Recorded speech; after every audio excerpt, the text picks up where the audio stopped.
Madam দেখুন, আপনি কে সেটা জানার বর্তমানে কোনো আগ্রহ আমার নেই, আর কোনোদিন হবে কি না তাও জানি না।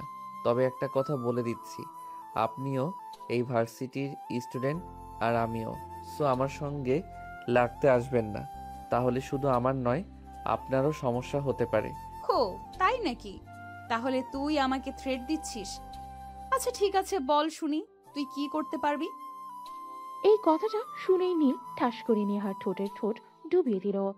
আর তারপর যা হলো তা তো আপনারা দেখতে পেলেন। তো ভিউয়ার্স, চলুন কথা না বাড়িয়ে মূল গল্পে ফিরে আসা যাক। নীল ক্লাসরুমে চলে এসে দেখতে পেল ছেলেটি বেঞ্চে বসে আছে। তাই এখন এই নীল তার সামনে গিয়ে বসলো আর এক বলল, বন্ধু হবে আমার। আমিও তোমার মতোই ভার্সিটির নতুন পরিচিত হয়েছি, আর আজকে আমারও প্রথম দিন ছিল। সত্যি তোমার সকাল থেকে আমি অবাক হলাম। আমি তো মেয়েটার সঙ্গে কথা বলার সাহস পাচ্ছিলাম না। হ্যাঁ, তুমি এভাবে প্রতিবাদ করে আমাকে ওর হাত থেকে উদ্ধার করে নিয়ে আসলে। সত্যি আমি ভাবতেই পারছি না কেউ আমাকে ওইখানে থেকে উদ্ধার করে নিয়ে আসতে পারতো। সোনা, কখনো কাউকে ভয় পাবে না। সব সময় সত্য আর সৎ পথে থাকবে, তাহলেই সব সময় ভালো কিছু করতে পারবে।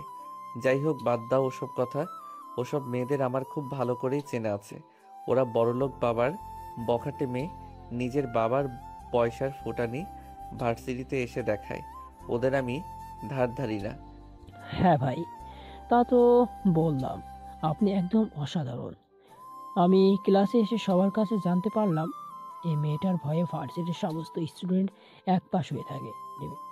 কারণ সে সবসময় নিজের ক্ষমতার বড়াই দেখায়। তাছাড়া প্রিন্সিপাল স্যারের সঙ্গে ওর বাবার ভালো বন্ধুত্ব আছে, তাই সবসময় এরকম করে, কারণ প্রিন্সিপাল স্যার তাকে কখনোই কিছু বলবে না।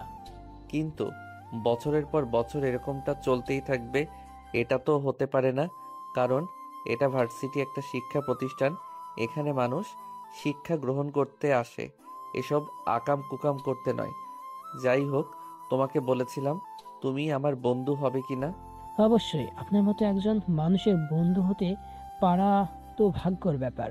আমি অবশ্যই আপনার বন্ধু হব। তাহলে আজ থেকে আমাকে তুই করে বলতে হবে, কারণ বন্ধুদের মাঝখানে নো তুমি আর নো আপনি, অনলি তুই। আচ্ছা বন্ধু, ঠিক আছে, আজ থেকে তোকে তুই করে বলবো। এখন চলার দিকে যাওয়া যাক। আজকে তো ভার্সিটির প্রথম দিন, ঘুম থেকে উঠতে লেট হয়ে গেছিল, তাই নাস্তা করে আসতে পারিনি। কিন্তু আমি তো নাস্তা করে এসেছি, কারণ আমার আম্মু সকালবেলা নাস্তা না করে আমাকে বাসা থেকে বের হতে দেয় না। তাই আমাকে প্রতিদিন নাস্তা করে তারপর বাসা থেকে বের হতে হয়। নাস্তা করে এসেছিস তো কি হয়েছে, এখন আবার আমার সঙ্গে নাস্তা করবি? চল আমার সঙ্গে, দুজনের একসঙ্গে নাস্তা করব, আর আজকের নাস্তার বিল কিন্তু আমি দিব, এটা মনে রাখিস। এই কথা বলেই হৃদয় নীলের হাত ধরে টানতে টানতে ক্যান্টিনে নিয়ে গেল। আর তারপর সেখানে দুজনে নাস্তা খেতে শুরু করলো। তখনই হঠাৎ হৃদয় বলল, দোস্ত, ওই মেয়েটা তো দেখা যায় এদিকেই আসছে। এখন কি হবে? এখানে আবার উল্টাপাল্টা কিছু করবে না তো? দোস্ত, তুই কোনো চিন্তা করিস না, আমি দেখছি ব্যাপারটা। ও উল্টাপাল্টা করবে, আমি কি ওকে ছেড়ে দেব ভেবেছিস? ও যদি ডালে ডালে চলে তাহলে আমি পাতায় পাতায় চলবো। আমি ওর চাইতে কোনো অংশে কম নই, মনে রাখবি। ও একটা মেয়ে আর আমি একটা ছেলে। ওর কাছে পরাজয় মানার জন্য আমার জন্ম হয়নি।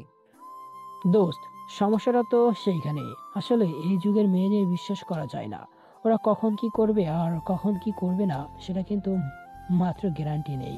যাই হোক দোস্ত, তুই যাই করিস না কেন, উল্টাপাল্টা কিছু করিস না।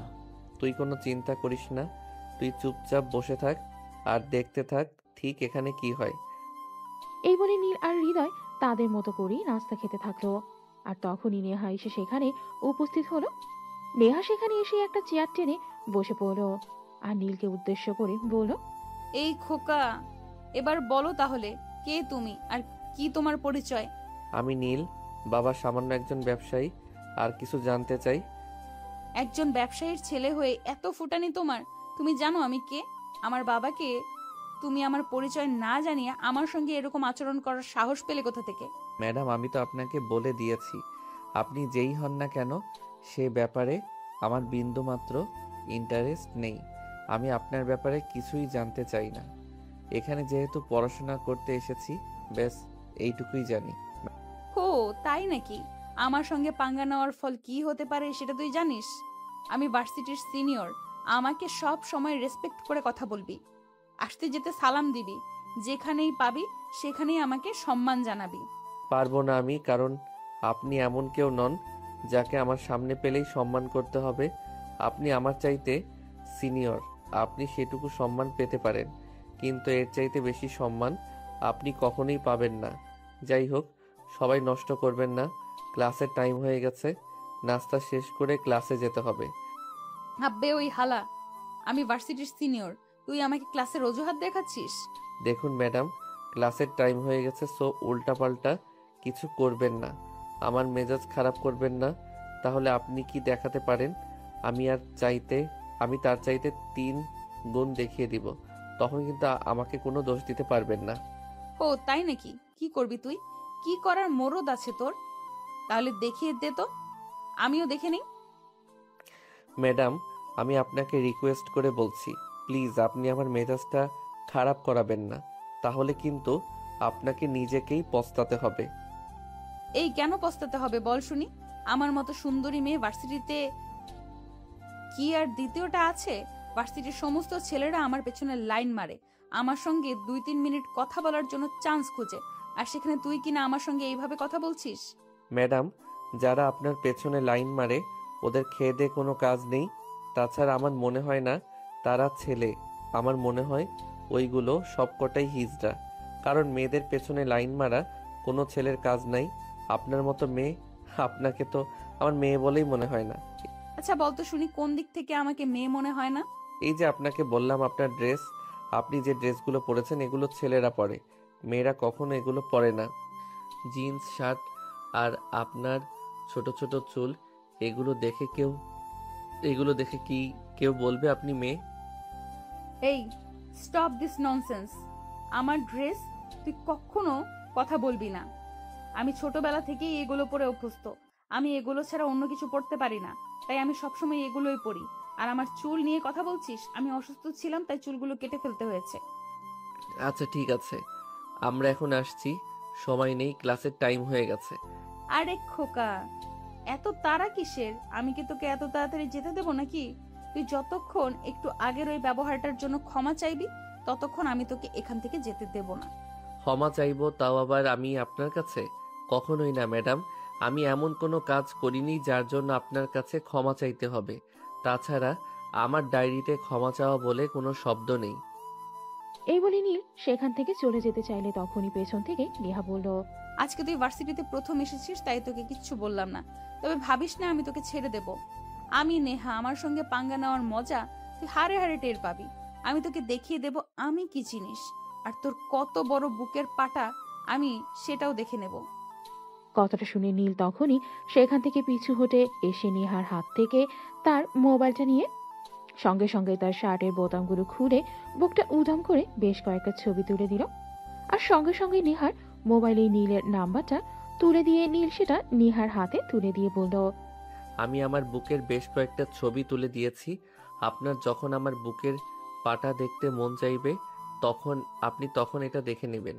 আর যদি কখনো আমার সঙ্গে কথা বলতে ইচ্ছে করে তাহলে আমার নাম্বারে জাস্ট একটা মিস কল দেবেন। তোকে তো আমি চাইলে বিয়েও করতে পারেন। আপনি যথেষ্ট সুন্দরী, সিনিয়র হলে সমস্যা নেই, আমার বাসায় মেনে নেবে। এই কথা বলেই নীল সেখান থেকে হাসতে হাসতে চলে গেল। আর এদিকে ক্লাসরুমে আসতে ক্লাস শুরু হয়ে গেল। ক্লাস শেষ হলেই হৃদয় নীলকে বলল, দোস্ত, মেয়েটার সাথে এভাবে পাঙ্গা নেওয়া ঠিক হয়নি। কারণ তুই তো জানিস, আমি তোকে বলেছি মেয়েরা প্রিন্সিপালের আত্মীয় হয়। তোর এই ভার্সিটির পড়াশোনা করা খুব কঠিন হয়ে পড়বে, সে সঙ্গে আমার। আরে ভাই, তুই কোনো চিন্তাই করিস না, আমি আছি তো। ওই মেয়ে কি ঝামেলা করবে সেটা আমি দেখে নেব। এই সব কিছু নিয়ে তোকে কোনো চিন্তা করতে হবে না, তুই মুখটা বন্ধ করে থাক, তাহলেই হবে। ঠিক আছে দোস্ত, আমি চিন্তা করব না, কিন্তু তুই যা করবি খুব চিন্তা ভাবনা করে করবি। এমন কিছু করবি না যাতে পড়াশোনাটা বন্ধ করে দিতে হয়, কারণ আমি মধ্যবিত্ত ফ্যামিলির ছেলে। আমার চোখে হাজারো স্বপ্ন, আমাকে পড়াশোনা করতে হবে এবং ভালো রেজাল্ট করে একটা চাকরি পেতে হবে। ঠিক আছে ভাই, কোনো সমস্যা হবে না, তুই কোনো চিন্তা করিস না।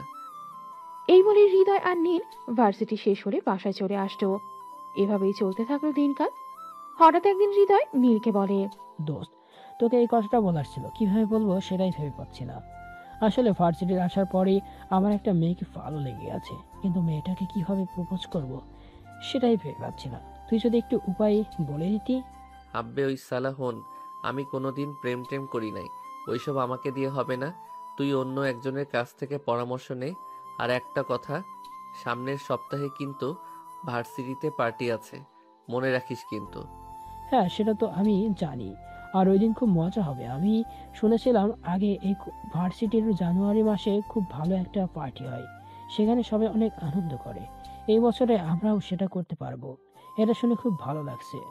হ্যাঁ সেটাই। যাই হোক, তোর আম্মু শুনেছিলাম অসুস্থ, এখন কি অবস্থা? এখন কেমন আছে? আম্মুর অবস্থা খুব একটা ভালো না রে। ডাক্তার বলেছে হার্টের অপারেশন করাতে হবে, তা না হলে খুব বড় একটা বিপদ হয়ে যেতে পারে। কিন্তু আমার আব্বু একা সংসার চালাতে গিয়ে হিমশিম খাচ্ছে। সেখানে আমার পড়াশোনা, আমার ছোট বোনের পড়াশোনা, তারপর আবার আমার মায়ের চিকিৎসা, সংসারের খরচ, সবকিছু মিলিয়ে আমার আব্বুর উপর অনেকটাই চাপ পড়ে গেছে। কি করব কিছুই বুঝতে পারছি না। ঠিক আছে, সমস্যা নেই, কাল বিকেলে আমি একবার তোদের বাড়িতে যাব। আর হ্যাঁ, এটা কিন্তু তুই তোর বাড়িতে বলবি না, সবাইকে সারপ্রাইজ দিতে চাই। এই বলে দুজন কথা বলা শেষ করে সেখান থেকে চলে গেল। এদিকে পরের দিন বিকেলবেলা নীল বাসা থেকে বের হয়ে হৃদয়দের বাসার উদ্দেশ্যে রওনা দেয়। বাড়িতে এসে কলিং বেল চাপ দিতেই হৃদয় এসে দরজা খুলে দিল আর নীলকে দেখে বলল, আরে দোস্ত, তুই চলে এসেছিস? আমি তো ভেবেছিলাম তুই আসবি না। সেই সকাল থেকে তোর জন্য অপেক্ষা করছি। এতক্ষণে যখন আসলি না, আমি ভেবেছি তুই আজকে আসবি না। দোস্ত, আসলে বাসায় একটু কাজ পড়ে গেছিল। যাই হোক, এখন ভিতরে চল। আর এগুলো তোর বোন আর তোর মায়ের জন্য এনেছি। আমার বন্ধু সমস্যা আছে, আর সেখানে আমি আমার বন্ধুকে সহযোগিতা করব না, এটা হতে পারে নাকি? এখন চল ভিতরে, এই প্যাকেটে কিছু মিষ্টি আছে, এগুলো একটা প্লেটে করে নিয়ে আয়, সবাই একসঙ্গে বসে খাবো। আচ্ছা দোস্ত, ঠিক আছে, তুই এখানে বস, আমি আম্মুকে বলি তুই এসেছিস। এই বলে হৃদয় ভেতরে চলে গেল। আর কিছুক্ষণ পর হৃদয়ের আব্বু আম্মু আর তার ছোট বোন সেখানে আসতো। সবাই মিলে বসে অনেকক্ষণ গল্পগুজব করলে হৃদয়ের আম্মু নীলকে নাস্তা বানিয়ে রেখে দেখতে দেখতে সন্ধ্যা ঘনিয়ে রাত হতে চলল। তখন নীল হৃদয়ের আম্মুকে বলল, আন্টি, আমার যাবার সময় হয়ে এসেছে, আমাকে যেতে হবে। এই প্যাকেটটা রাখুন, এখানে আপনার প্রয়োজনীয় একটা জিনিস আছে। এটা আমি আপনাকে আপনার ছেলে হিসেবে উপহার দিয়েছি, এটা আমাকে ফেরত দিতে হবে না। কি বলো বাবা? এখানে তো এতগুলো টাকা তুমি কোথায় পেলে? আর আমাকেই বা কেন দিচ্ছ? আন্টি, আপনি কোনো চিন্তা করবেন না, এগুলো আমার নিজের টাকা। আমার বাবা আমাকে প্রতি মাসে হাত খরচের জন্য যে টাকাটা দেয়, সেটা আমি আমার অ্যাকাউন্টে জমা করে রাখি। আর যখন আমার পরিচিত কেউ কোনো সমস্যায় পড়ে, তখন আমি তাকে এটা দিয়ে সহযোগিতা করি। আমি হৃদয়ের কাছ থেকে শুনলাম টাকার জন্য আপনার অপারেশন হচ্ছে না, তাই আমি অ্যাকাউন্টে এইটুকু টাকাই ছিল, এটা আপনার জন্য নিয়ে এসেছি। যদি আরও টাকা লাগে তাহলে আপনি আমাকে জানাবেন, আমি আমার আব্বুর কাছ থেকে নিয়ে যেতে পারবো, কোনো সমস্যা হবে না। আর আমার আব্বু কিছু মনেও করবে না। দোস্ত, তুই সত্যি অনেক ভালো মানুষ। আমি তোর কাছে কিছু না চাওয়াতেই তুই আমাকে এত কিছু দিয়েছিস। সত্যি, সত্যি আমি তোকে বলে বোঝাতে পারবো না আমি কতটা খুশি হয়েছি। আজকে যদি আমার নিজের মায়ের পেটের একটা ভাই থাকতো, সেও হয়তো আমাকে এতটুকু সহযোগিতা করতো না। আরে ভাই, এভাবে বলার কিছুই নেই, মানুষ মানুষের জন্য। আর আমি তোর বন্ধু, তুই একটা বিপদে পড়েছিস, আমি তোকে সাহায্য করব না? এখানে 1.5 লক্ষ টাকা আছে, এতে যদি না হয় তাহলে তুই আমাকে জানাবি। আন্টির অপারেশনের যত খরচ লাগে, আন্টির আরেকটা ছেলে হিসেবে আমি সেই টাকা দেব, এটা আমার দায়িত্ব। নীলে এই কথা শুনে হৃদয় আর হৃদয়ের ফ্যামিলির সবাই একদম কান্না করে দিয়েছে। তারা ভাবতেই পারেনি তাদের জীবনে এমন একজন মানুষ ফেরেশতার মতো হয়ে আসবে। অতঃপর নীল তাদের বাসা থেকে বিদায় নিয়ে বের হয়ে গেল। এদিকে পরদিন সকালবেলা ভার্সিটিতে আসতেই তখনই আবার নেহার সঙ্গে একটা ঝামেলা বেঁধে গেল। ভার্সিটিতে এসে তার বাইকটা পার্কিং এরিয়ায় রাখতে যাবে, তখনই নেহা সেখানে তার বাইক নিয়ে আসে আর তখনই ধাক্কা দিয়ে নীলের বাইকটা ফেলে দেয়। কি ব্যাপার নেহা আপু, এটা আপনি কি করলেন? আপনি আমার বাইকটা ফেলে দিলেন কেন? ফেলে দিয়েছি, বেশ করেছি। তোর সাহস কি করে হলো এখানে বাইক রাখার? তুই জানিস না এখানে আমি বাইক রাখি? তাহলে তুই কেন বাইক রেখেছিস? লক্কর ঝক্কর ভাঙ্গারি একটা বাইক এখানে রাখার সাহস তোর কি করে হয়? নেহা আপু, আপনি আপনার মুখের ভাষা ঠিক করে কথা বলুন।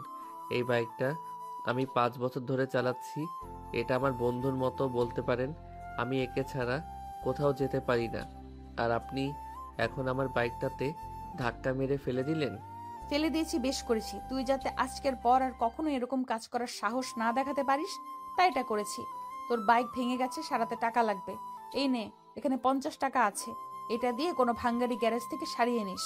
এই কথা বলেই নেহা সেখান থেকে চলে যেতে চাইছিল, আর তখনই নীল তার হাত ধরে টেনে সামনে দাঁড় করালো আর ঠাস করে নেহার গালে একটা চড় বসিয়ে দিয়ে বলল, এই নিন ম্যাডাম আপনার 50 টাকা। আপনার গালে যদি ব্যথা লেগে থাকে, এটা দিয়ে ফার্মেসি থেকে 2টো ট্যাবলেট কিনে খাবেন, তাহলে ভালো হয়ে যাবে। তোর সাহস তো কম নয়, তুই আমার গায়ে হাত তুলিস। আজ তোকে আমি দেখেই ছাড়বো। দেখার জন্য কোথায় নিয়ে যাব? আমার বেডরুমে নাকি কোনো আবাসিক হোটেলে? আপনি যেখানে বলেন আমি সেখানেই নিয়ে যাব। আপনি যে ব্র্যান্ডের প্রোডাক্ট, আমি সেই ব্র্যান্ডের ব্র্যান্ড অ্যাম্বাসডর। ছোট লোকের বাচ্চা, ফকিন্নির বাচ্চা, তোর সাহস তো কম নয়।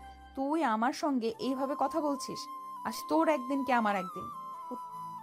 এই কথা বলে নেহা নীলের গালে চড় বসাতেই চাইছিল, কিন্তু নীল সেটা করতে না দিয়ে নেহার হাতটা ধরে ফেলে এবং সেই সঙ্গে নেহার কোমরে ধরে টান দিয়ে নিজের সঙ্গে মিশিয়ে নেয় আর ঠাস করে নেহার দুই গালে দুটো চুমু বসিয়ে দেয়। তারপর বলে, ম্যাডাম, আমি চট দিয়ে আপনার গালে যে ব্যথাটা দিয়েছিলাম সেটা আশা করি আমার চুমু দিয়ে পুষিয়ে দিয়েছি। আমার চুমু খেতে কেমন লাগে ম্যাডাম? তোর এত বড় সাহস, তুই আমাকে চুমু খাস? তোর আমাকে চুমু খাওয়ার সাহস হলো কোথা থেকে? কোথায় তুই আর কোথায় আমি? কোথায় আকাশের চাঁদ আর কোথায় নর্দমার কিট? তোর মতো ছেলে এই ভার্সিটিতে পড়াশোনা করে, এটাই তো অনেক। আর সেখানে কিনা তুই আমার সঙ্গে পাঙ্গা নেওয়ার চেষ্টা করিস। আজ তোর আমি এমন হাল করব, তুই ভবিষ্যতে আমার সামনে এসে দাঁড়ানোর সাহসটুকু পর্যন্ত দেখাবি না। চাইলে আমার সঙ্গে বাসরও করতে পারেন, আমি আপনাকে না করব না বললাম তো। আপনি যথেষ্ট সুন্দরী আছেন। আপনি কি আমার বাসায় মেনে নেবে? কোনো প্রবলেম হবে না? বলেই নীল সেখান থেকে চলে গেল। এরপর দেখতে দেখতে ভার্সিটির অনুষ্ঠানের দিন চলে আসলো। আগের দিন থেকেই ভার্সিটির পুরো এরিয়াটা অনেক সুন্দর করে সাজানো হয়েছে, আর আজ সকালবেলা থেকেই ভার্সিটির প্রত্যেকটা স্টুডেন্ট অনেক সুন্দর করে সাজুগুজু করে ভার্সিটিতে আসা শুরু করে দিয়েছে, কারণ আজ ভার্সিটিতে অনেক আনন্দ উল্লাস হবে। সবাই নিজেদের মতো করে আনন্দ করবে, গান গাইবে, নাচ করবে। এদিকে নীল সকাল 8টা থেকে ভার্সিটি ক্যাম্পাসে আসে আর বন্ধুদের নিয়েই ক্যাম্পাসের একপাশে দাঁড়িয়ে গল্প করতে থাকে। তখনই হঠাৎ নেহা ভার্সিটিতে আসে আর গাড়িটা দাঁড় করিয়ে ক্যাম্পাসের ভেতরে ঢুকতে থাকে। তখনই হৃদয় নীলকে উদ্দেশ্য করে বলে, দোস্ত, তাকিয়ে দেখ তো এটা কে? এই মেয়েটাকে তো আমাদের ভার্সিটিতে আজকের আগে কখনো দেখছি বলে মনে হয় না। দূর শালা কানা, তুই কি ভুলে গেছিস সেটা আমাদের সিনিয়র আপু? ওই যে ওই মেয়েটা নেহা যার নাম। কিন্তু আজ তো ওকে দেখে পুরাই অন্যরকম লাগছে। মেয়েটাকে বলল সে কোনোদিনও শার্ট প্যান্ট ছাড়া অন্য কিছুই পরেনি, তাহলে আজ শাড়ি পরলো কিভাবে? সেটা বড় কথা নয় ভাই, বড় কথা হলো মেয়েটাকে শাড়িতে অন্যরকম সুন্দরী লাগছে। তাছাড়া তো এক ভার্সিটির প্রত্যেকটা স্টুডেন্টই হা করে মেয়েটার দিকে তাকিয়ে আছে। অন্যদের আমি পরে দেখে নেব, আগে তুই নিজের মুখটা বন্ধ কর। হ্যাঁ সত্যি আজ নেহাকে অনেক সুন্দর লাগছে, কিন্তু এত সুন্দর এলাকার পিছনে রহস্যটা কি? আর সে আজকে শাড়ি পরলই বা কিভাবে? তুই এখানে দাঁড়া, আমি রহস্যটা জেনে আসি। ভাই, আমি তো দুইটা পায়ে ধরি, তোর ওইখানে যাওয়া লাগবে না, কারণ আমি খুব ভালো করে জানি তুই ওইখানে গেলে এই মেয়েটার সঙ্গে কথা বলে একটা ঝামেলা বাঁধাবি আর আজকের আনন্দের পুরো মুহূর্তটা নষ্ট করে দিবি। আরে bro, no tension, just chill. আমাকে দেখতে দে, ব্যাপারটা দেখতে হবে। এই বলেই নীল হৃদয়কে সেখানে রেখে সোজা নেহার সামনে গিয়ে দাঁড়ালো আর বলল, কি ব্যাপার ম্যাডাম, আজকের বিষয়টা কি সেটাই তো বুঝতে পারলাম না। আজ হঠাৎ আপনি শাড়ি পরেছেন, কিন্তু এর পেছনে কারণটা কি সেটা কি জানতে পারি? কারণটা খুবই সিম্পল। তুই লিজেন্ড হলে এতক্ষণে বুঝে যেতি। যাই হোক, তুই বুঝতে পারিসনি, তাই জন্য আবারও বলি। তোকে ইমপ্রেস করার জন্য আমি আজ শাড়ি পরেছি। ভার্সিটির প্রত্যেকটা ছেলে আমার সঙ্গে কথা বলার জন্য কত সুযোগ খোঁজে, আর তুই কি না আমাকে কোনো পাত্তাই দিস না কেন বলতো? Very simple. আমি আর 5টা ছেলের মতো নই। আপনি আমার চাইতে সিনিয়র, আমি কেন আপনার সঙ্গে কথা বলতে উঠে পড়ে লেগে যাব? আমি বিয়ে করব আমার চাইতে মিনিমাম 5 বছরের ছোট একটা মেয়েকে, যার সঙ্গে আমার ভালো একটা আন্ডারস্ট্যান্ডিং, ম্যাচিউরিটি আর সব কিছু হবে। যে খুব ভালো একটা মেয়ে হবে, লক্ষ্মী, ঘরোয়া এবং সংসার কাজে নিপুণা। আপনি তো ডাইরেক্ট গুন্ডি মার্কা একটা মেয়ে। আপনার মতো একটা মেয়েকে কোনো ছেলে বিয়ে করবে যে নিজের জীবনটাকে তেজপাতা করতে চাইবে? এই দেখ, একদম বেশি কথা বলিস না। তুই এত বড় কথা বলার সাহস কোথায় পেলি? আমি গুন্ডি, তাহলে তুই কি? তুই যে আমাকে ভার্সিটির সবার সামনে চুমু খাস, তখন তোর লজ্জা করে না? তুই তো আসলে একটা নির্লজ্জ। আপনার মতো গুন্ডি মার্কা মেয়েদেরকে মাঝে মাঝে একটু সাইজ করার জন্য এইরকম কিছু করার দরকার আছে, তাই তো করি। এখানে তো আমার কোনো দোষ নেই, আপনি তো আমাকে এগুলো করতে বাধ্য করেন। ও, তাই নাকি? আচ্ছা ঠিক আছে, কোনো সমস্যা নেই। তাহলে আজ থেকে আমি সত্যিই তোকে আমার সাথে এসব করতে বাধ্য করব। এই বলে তখনই নেহা ভার্সিটি ক্যাম্পাসে সমস্ত স্টুডেন্টের মাঝে নীলের দুই ঠোঁটে তার দুই ঠোঁট ডুবিয়ে দিল, আর তার দুই হাত দিয়ে নীলের মাথাটা চেপে ধরল। নীলও কম যায় কি, সেও নেহাকে চেপে ধরে ইচ্ছে মতো আর ঠোঁট দুটো চুষতে থাকলো। অপরদিকে আর কি, ফ্রিতে সমস্ত স্টুডেন্ট বাংলা রোমান্টিক সিনেমা দেখার মতো তাদের এই দৃশ্য দেখতে থাকলো। প্রায় 5 মিনিট চলল এই কিসিং পর্ব। 5 মিনিট পর দুজন দুজনকেই ছেড়ে দিল, আর দুজনেই দুদিকে চলে গেল। তাই 1 ঘন্টা পর নীল একটা জায়গায় এসে বসেছে। তখনই হৃদয় কোথা থেকে পান জানিয়ে আসলো, আর তাকে বলল, তা ভাই, ব্যাপারটা বুঝলাম না। লিপস্টিকের স্বাদ কেমন, তেতো না মিষ্টি? তুই একবার খেয়ে দেখে আয়, আমাকে জিজ্ঞাসা করছিস কেন? আমাকে জিজ্ঞাসা করে তো পরিপূর্ণ মজা পাবি না তুই। নিজে একটু লিপস্টিক খেয়ে আয়, তাহলেই বুঝবি। সেজন্যই তো তোকে বললাম, একটা মেয়েকে আমার পছন্দ হয়েছে, ওর সঙ্গে একটু ব্যবস্থা করে দে। কিন্তু তুই তো সেটা করবে না, আর এদিকে তুই সিনিয়র আপুর সঙ্গে মজা নিচ্ছিস। সিনিয়রদের থেকে মজা নেওয়ার ব্যাপারটাই আলাদা, এটা সবার ভাগ্যে জোটে না। আর সিনিয়রদের দিকে মজা নিতে হলে নিজেকে বেশি কষ্ট করতে হয় না, কারণ তারা পূর্ব অভিজ্ঞতা সম্পন্ন। তাই তারা কিছু বলার আগেই সব কিছু বুঝে যায়, কিভাবে কি করতে হবে না হবে। আমাকে কোনো কষ্টই করতে হয় না। দূর শালা, তুই আর কোনো কথাই বলিস না। তোর কথা আমার শুনতে ইচ্ছে করে না। তোকে বললাম আমার একটা মেয়েকে পছন্দ হয়েছে, একটু ব্যবস্থা করে দে, কিন্তু তুই সেটা করে দিলি না। আর এখন সিনিয়র আপুর থেকে মজা নিয়ে আমার সঙ্গে এইসব নিয়ে পারলাম করছিস। রিল্যাক্স ডিয়ার মাই ফ্রেন্ড, চিন্তা করিস না, তোকেও ব্যবস্থা করে দেব আমি। কালকেই ওই মেয়েটার সঙ্গে কথা বলবো। আজকে ভালোই ভালোই এই অনুষ্ঠানটা শেষ হতে দে। অতপর নীল আর হৃদয় দুজনেই অনুষ্ঠান দেখে মনোযোগ দিল, অন্য সব কথা ভুলে গেল। এদিকে দেখতে দেখতে অনুষ্ঠান শেষ হলে নীল আর হৃদয় দুজনেই বাড়িতে চলে আসতো। নীল বাসায় এসেই শুয়ে শুয়ে মোবাইল টেপাটেপি করছিল। তখনই হঠাৎ ফেসবুক স্ক্রলিং করতে করতে একটা আইডি থেকে একটা স্টোরি দেখতে পেল, যে আইডিটা বেশ কদিন আগেই তাকে ফ্রেন্ড রিকোয়েস্ট পাঠিয়েছিল। সেও আরো 7 থেকে 5টা চিন্তা না করে রিকোয়েস্ট অ্যাকসেপ্ট করেছিল। সে আর নেহা যখন ভার্সিটির ক্যাম্পাসে কিসিং করছিল, তখন কেউ একজন এটার ছবি তুলে নেয়, আর সেটাই ফেসবুকে স্টোরি দেয়। তখনই ওই আইডিতে ঢুকলো, সে আইডিতে ঢুকে একদম হতবাক। এটা তো নেহার আইডি। আর মানে নেয়া ইচ্ছা করেই এগুলো করেছে, সেই ইচ্ছে করেই আমাকে কিস করেছে, আর তার ফটোগ্রাফার দিয়ে ছবি তুলে সেটা ফেসবুকে স্টোরি দিয়েছে। তখনই নীল ওই আইডিটিতে মেসেজ করলো, কি ব্যাপার ম্যাডাম, নিজের লাভ স্টোরি রোমান্টিক সিন কেউ ফেসবুকে স্টোরি দেয়? হ্যাঁ, আমার মন চেয়েছে তাই দিয়েছি, যাতে তোর থেকে কেউ নজর দিতে না পারে, যাতে সবাই খুব ভালো করে বুঝে যায় তুই আমার ব্যক্তিগত জিনিস। আর ভার্সিটির সব মেয়েরা খুব ভালো করে জানে নেহার ব্যক্তিগত জিনিসে হাত দেওয়ার দুঃসাহস তাদের নেই। আরে এক্সকিউজ মি ম্যাডাম, আমি আবার আপনার ব্যক্তিগত জিনিস হলাম কবে থেকে? আমি তো নীল, আর একটা সাধারণ ফ্যামিলির ছেলে। আপনার বাবার মতো কোটি কোটি টাকা আমার নেই। তাতে কি হয়েছে? তুই তুই তো আছিস তোর মতো একটা রোমান্টিক বয় পেলে আর কি চাই জীবনে। তাছাড়া তুই তো নিজেই আমাকে বলেছিস আমি যথেষ্ট সুন্দরী, আমি তোর চাইতে বয়সে বড় হলেও তোর ফ্যামিলির মানুষজন আমাকে মেনে নেবে। তাহলে সমস্যা কোথায়? চল চুটিয়ে প্রেম করি, তারপর পড়াশোনা শেষ করে বিয়ের কাজটা সেরে নেব। আরে ম্যাডাম, আপনার কি মাথা খারাপ হয়েছে? ওই কথাগুলো আমি তো শুধু মজা করে আপনাকে বলেছি, আর আপনি এটা সিরিয়াস নিয়ে নেবেন, এটা তো আমি কল্পনাও করতে পারিনি। যাই হোক ম্যাডাম, আমি আপনাকে রিকোয়েস্ট করে বলছি, প্লিজ আপনি এই স্টোরি ডিলিট করেন। আমার আত্মীয় স্বজন কেউ দেখতে পেলে আমার সমস্যা হবে। পারবো না আমি।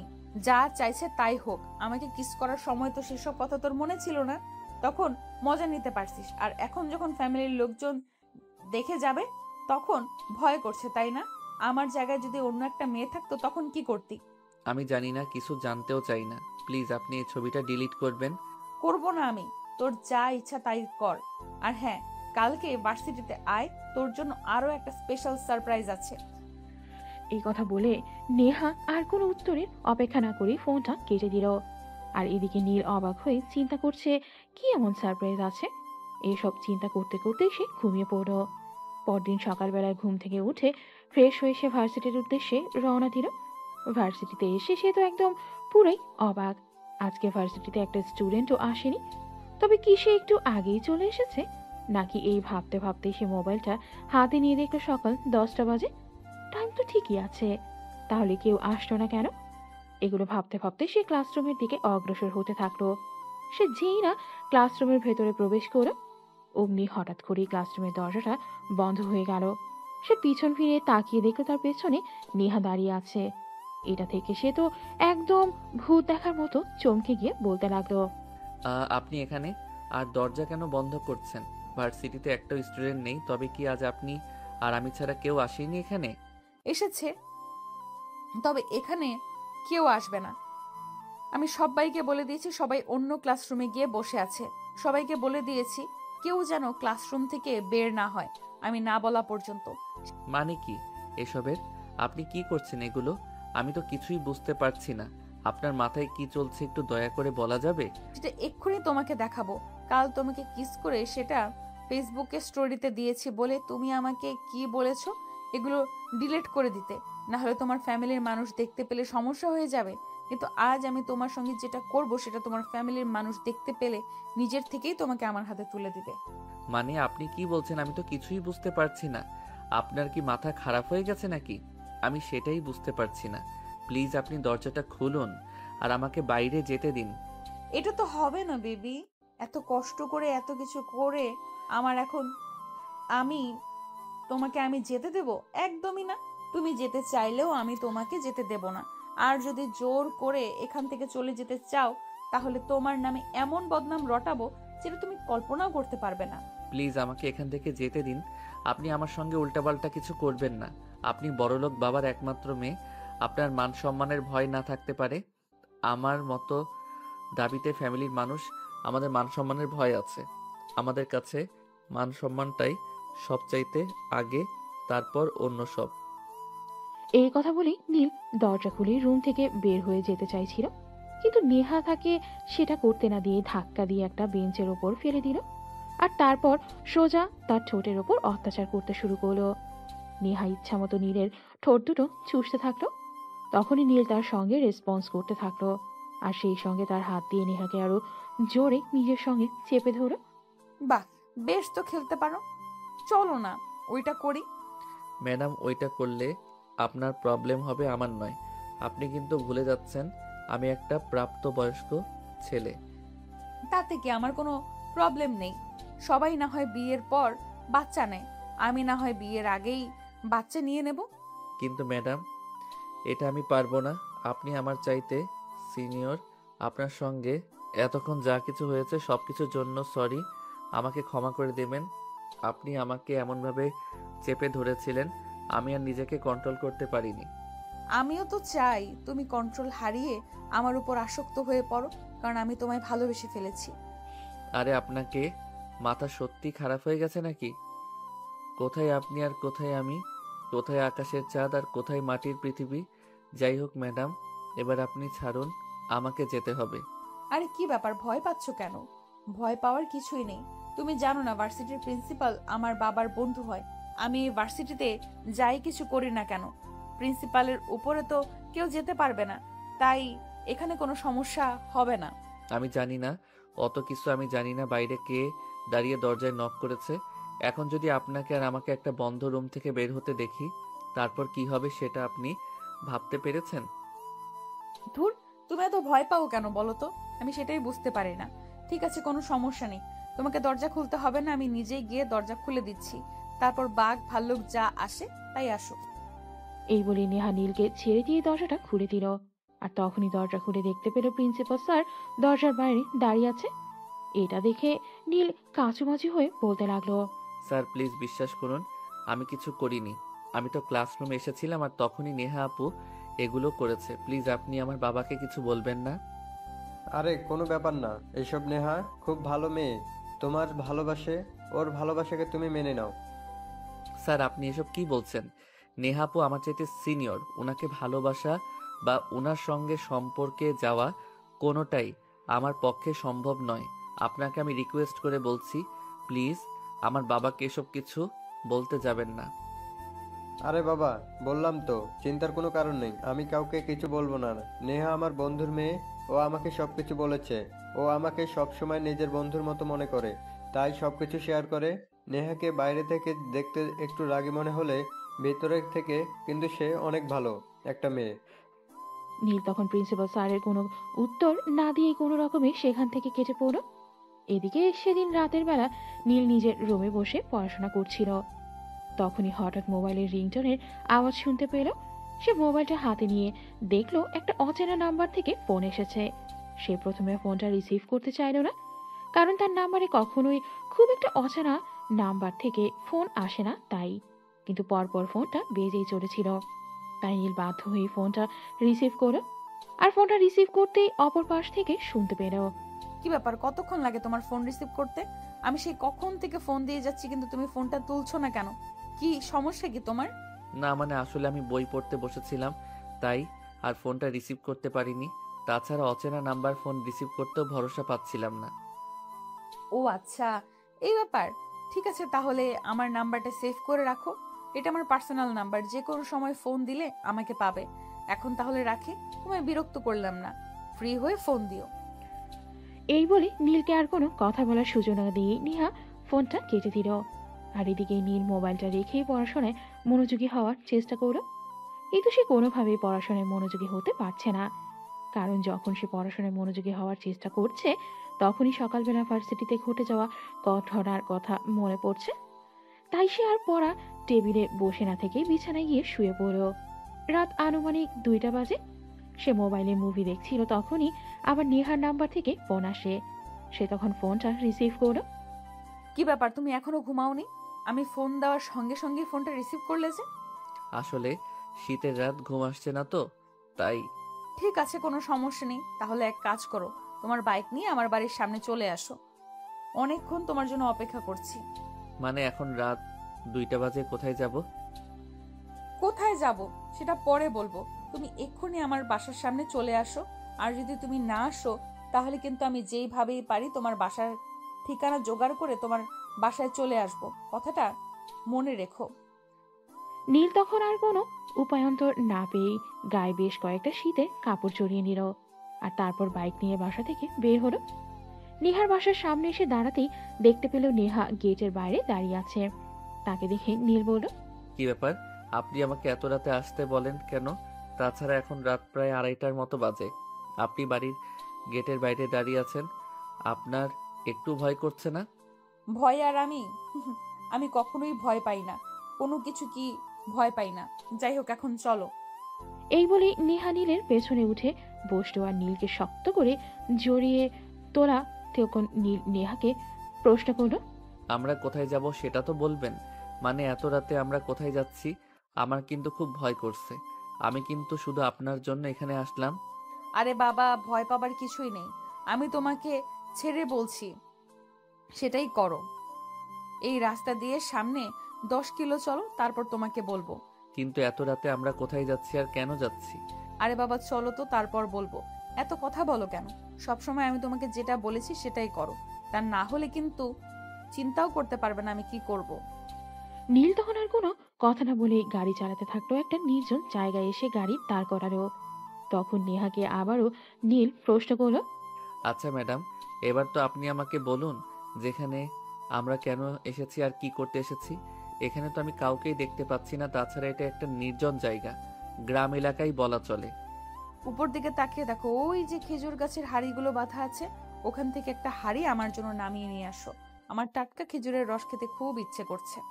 ও আচ্ছা, এই ব্যাপার। এটা তো আপনি আমাকে সকালে বললেও পারতেন, আমি সকালবেলা এসে নিয়ে যেতাম। এত রাত করে আসার কি দরকার ছিল? সকালবেলা আসলে তো গাছেদের কাছ থেকে টাকা নিয়ে কিনে নিতে হতো, কিন্তু আমি সেটা চাইনি। আমি চুরি করে খেতে চেয়েছি, তাই তোমাকে এখানে নিয়ে এসেছি। এখন তুমি গাছে ওঠো আর ওখান থেকে একটা হাড়ি নামিয়ে আনো। সমস্যা নেই, চিন্তা করো না। আমি চুরি করে খাচ্ছি বলে টাকা ছাড়া খাবো না। এই দেখো, আমি টাকা নিয়ে এসেছি। চলে যাওয়ার পর এই টাকাগুলো এখানে রেখে যাব। অতঃপর নীল গাছে উঠলো আর গাছ থেকে একটা খেজুরের রসের হাড়ি নামিয়ে আনলো। তারপর নেহা সেখানে ইচ্ছে মতো খেজুরের রস খেলো আর নীলকেও খাইয়ে দিল। তারপর দুজনে মিলে বাসায় চলে আসলো। নীল নেহাকে তার বাসার সামনে নামিয়ে দিয়ে সে তার বাসায় চলে আসলো আর বিছানায় শুয়ে ঘুমিয়ে পড়লো। পরদিন সকালবেলা প্রায় 11টা নাগাদ নীলের আম্মু তাকে ডাকতে এলো। কি ব্যাপার নীল, কি সমস্যা তোর? সকাল 11টা বাজে, তুই এখনো ঘুম থেকে উঠিসনি কেন? ভার্সিটিতে যাবি না নাকি? হাই আল্লাহ, কি বলো আম্মু, তুমি 11টা বেজে গেছে? আমি আসলে খেয়াল করিনি, রাতের বেলা ঘুম আসছিল না, তাই ঘুমাতে ঘুমাতে দেরি হয়ে গেছিল। আর এখন যে সকাল 11টা, কখন বেজে গেছে সেটা আমি বুঝতেই পারলাম না। কি বলিস তুই? ঘুমাতে পারছি না? তোর শরীর খারাপ লাগছিল নাকি? তাহলে আমাকে বললি না কেন? আমি তোকে ঔষধ দিয়ে যেতাম, তাহলেই তো সব ঠিক হয়ে যেত। না আম্মু, যেরকম সেরকম কোনো ব্যাপার নাই, আসলে এমনিতেই ভালো লাগছিল না, তাই ঘুমাতে দেরি হয়ে গেছিল। যাই হোক, আজকে তো আর ভার্সিটিতে যাওয়া হলো না, আমি আর একটু ঘুমিয়ে নেই, তারপর ঘুম থেকে উঠব। এটা বললে হবে না, তুমি এক্ষুনি ঘুম থেকে ওঠো।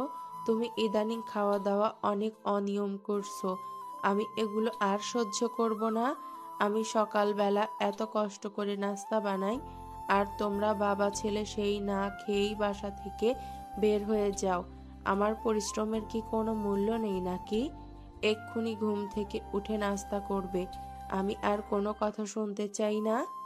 নীল বেশ কিছুক্ষণ মনে মনে চিন্তা করলো, আসলেই তাই তার আম্মু এত কষ্ট করে রান্না বান্না করে, কিন্তু সে আর তার আব্বু সকালবেলা কিছু না খেয়েই বাসা থেকে বের হয়ে যায়। তাই সে পেছন থেকে নেমে প্রয়াস হতে চলে গেল। প্রায় হয়ে এসে তারপর নাস্তা খেয়ে আবার রুমে এসে ঘুমিয়ে পড়ল।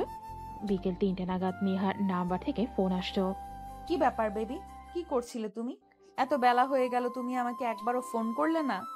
সকালবেলা ঘুম থেকে উঠে নাস্তা করে আবার ঘুমিয়ে গেছিলাম, এখনো বিছানাতেই আছি, তাহলে ফোন করব কি করে? ঠিক আছে, সমস্যা নেই। বিকেল বেলায় একটু বের হতে পারবে? শপিং করতে যাব। আসলে আম্মুকে বলেছিলাম, আম্মু একটু কাজে ব্যস্ত আছে, আম্মু যেতে পারবে না, তাই তুমি যাবে। কিন্তু আমার তো ছোট্ট একটা কাজ আছে।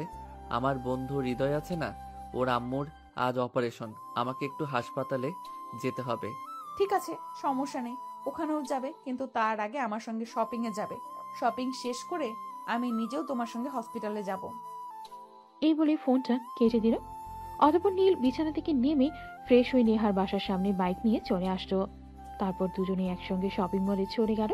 শপিং শেষে হলে নীল নেহাকে নিয়ে হসপিটালে চলে আসে। দুজন হসপিটালে ঢুকতেই হৃদয় তাদের দেখে এবং কাছে এসে বলে, কি ব্যাপার দোস্ত? ব্যাপারটা বুঝতে পারলাম না। ম্যাডাম তোর সঙ্গে কেন? ম্যাডাম তোর ভাবি হতে চলেছে, তাই এখন থেকে ভাবি বলে ডাকবি। এসব ফাইজলামো বাদ দিয়ে এখন বল, আন্টির কি অবস্থা? অপারেশন কখন হবে? ডাক্তারের সঙ্গে একটু আগেই কথা বলে আসলাম। ডক্টর বলল 20 মিনিট পর অপারেশন শুরু হবে। ওটিতে নিয়ে যাওয়ার জন্য রেডি করা হচ্ছে আমাকে। ঠিক আছে, তাহলে তুই নেহাকে নিয়ে এখানে থাক, আমি একবার আন্টির সঙ্গে দেখা করে আসি। আর হ্যাঁ, টাকা পয়সার কি খবর? ডক্টর সঙ্গে টাকার ব্যাপারে কথা বলেছি নাকি? ডক্টর কি বলেছে ডাক্তারের ব্যাপারে? হ্যাঁ, কথা বলছিলাম। ডক্টর তো বললো অপারেশন টোটাল 2 লক্ষ টাকা লাগবে। আমি বলেছি অপারেশন শুরু করতে, তারপর যেভাবে পারি টাকাটা দিয়ে দিব। ঠিক আছে, সমস্যা নেই, আমি টাকা নিয়ে এসেছি, আমি সমস্তটা পেমেন্ট করে তারপরে যাব। আর হ্যাঁ, এই এখানে 50,000 টাকা আছে, এটা তোর কাছে রাখ, পরে কাজে লাগবে। দোস্ত, তোর মতো মানুষ হয় না। তোর মতো ছেলেকে নিজের বন্ধু হিসেবে পেয়ে আমি ধন্য হলাম। হয়তো আমি আগের জন্মে আমি কোনো ভালো কাজ করেছিলাম, যার ফলস্বরূপ তোর মতো একটা ছেলেকে নিজের বন্ধু হিসেবে পেলাম। তোকে না বলেছি সবসময় এসব বাজে কথা বলবি না? তোকে যেটা বলেছি তুই সেটাই কর। তুই নেহাকে নিয়ে এখানে অপেক্ষা কর, আমি আন্টির সঙ্গে দেখা করে আসি। এবারে নীল কেবিনের ভেতরে চলে গেল। সেখানে গিয়ে হৃদয়ের আম্মুর সঙ্গে কথা বলল এবং সবশেষে ডক্টরের সঙ্গে কথা বলল। ডক্টর, রোগীর কন্ডিশন কি? অপারেশন হলে সব ঠিক হয়ে যাবে তো? অন্য কোনো প্রবলেম হবে না তো? না, একদম নয়, সব ঠিক হয়ে যাবে। আপনারা নিশ্চিন্তে থাকতে পারেন, আমাদের উপর ভরসা করতে পারেন, ইনশাআল্লাহ সব ঠিক হয়ে যাবে। ঠিক আছে ডক্টর, সব যেন ঠিকঠাক হয়। আমি আপনার উপর ভরসা করি। শুধুমাত্র আন্টির অপারেশনটা আপনাদের হসপিটালে করতে দিলাম, তা না হলে আমি আন্টিকে অন্য কোনো হসপিটালে নিয়ে যেতাম। না, সেটার কোনো প্রয়োজন নেই। আমি আপনাকে শতভাগ নিশ্চিত করতে পারি, আমি অপারেশনটা সাকসেস করতে পারবো। আপনার চিন্তার কোনো কারণ নেই। ঠিক আছে doctor, thank you so much. আমি আপনাদের সমস্ত পেমেন্ট করে দিচ্ছি। আন্টির অপারেশন থেকে শুরু করে ঔষধপত্র সহ যা যা লাগবে সব। এই বলে নীল কেবিন থেকে বের হয়ে এসে রিসিপশনে চলে গেল আর সেখানে টাকা পয়সা সমস্ত ব্যাপার স্যাপার মিটিয়ে তারপর নেহাকে নিয়ে সেখান থেকে বেরিয়ে এলো। আমাকে কিন্তু আজ বাসা পর্যন্ত পৌঁছে দিতে হবে। তোমাকে তোমার বাসা পর্যন্ত পৌঁছে দিলে আমার তো বাসায় ফিরতে অনেক রাত হয়ে যাবে। তারপর তো আম্মু আমাকে বকাবকি করতে পারে। শাশুড়ি মাকে বলে দিবে তুমি শাশুড়ি মার বৌমাকে ছাড়তে গিয়েছিলে, তাহলে দেখবে শাশুড়ি মা আর তোমাকে কিছুই বলবে না। যাই হোক, এবার চলো যাওয়া যাক। অতঃপর নীল আর নেহা দুজনেই বাইকে উঠে বসলো। নীল তার আপন হাতে বাইক চালাচ্ছিল। তখনই পেছন থেকে হঠাৎই নেহা বলে উঠল। বাইকটা একটু সাইড করে দাঁড়াও তো দেখি। কেন, কি হয়েছে? তোমার কোনো সমস্যা না কি? কোনো কিছু লাগবে? না, সেরকম কোনো ব্যাপার না, তুমি বাইকটা দাঁড় করাও, তারপর আমি তোমাকে বলছি। অতঃপর নীল আর কোনো কথা না বলেই বাইকটা দেরি করালো আর তখনই নেহা বাইক থেকে নেমে গেল আর সঙ্গে সঙ্গে নীলকেও বাইক থেকে নামতে বলল। নীল কোনো কথা না বলেই বাইক থেকে নামলো। তখন নেহা বাইকে উঠে নীলকে আর পেছনে বসতে বলল। এটা দেখে নীল তাকে প্রশ্ন করলো। আরে, তোমার কি মাথা খারাপ হয়ে গেছে নাকি? তুমি বাইক চালাবে আর আমি তোমার পিছনে বসবো? আমি পারবো না। আমি তোমার সঙ্গে ঠেলা গাড়িতে করে যেতে পারবো না। তুমি চুপচাপ পেছনে উঠে বসো, তা না হলে কিন্তু খারাপ কিছু হয়ে যাবে বলে দিলাম। অতঃপর নীল বাইকে উঠে বসলো আর নেহার সঙ্গে সঙ্গেই বাইকে স্টার্ট করে ঝড়ের গতিতে বাইক চালাতে লাগলো। অনেকটা ভয় পেয়ে গেছে, একটা মেয়ে মানুষ এত জোরে বাইক চালাতে পারে সেটা তার জানা ছিল না। নেহা তার পেছনে বসে আছে বলেই কিন্তু সে আস্তে আস্তে বাইক চালাচ্ছিল। যদি বাইক থেকে ছিটকে পড়ে যায় তাই। যেখানে 10 মিনিটের রাস্তা ছিল সেখানে নেহা 5 মিনিটে তার বাড়িতে এসে পৌঁছালো। আর তারপর বাইকের চাবিটা নীলের হাতে তুলে দিয়ে বলল। এইভাবে বাইক চালাতে হয়, বুঝলে প্রিয়?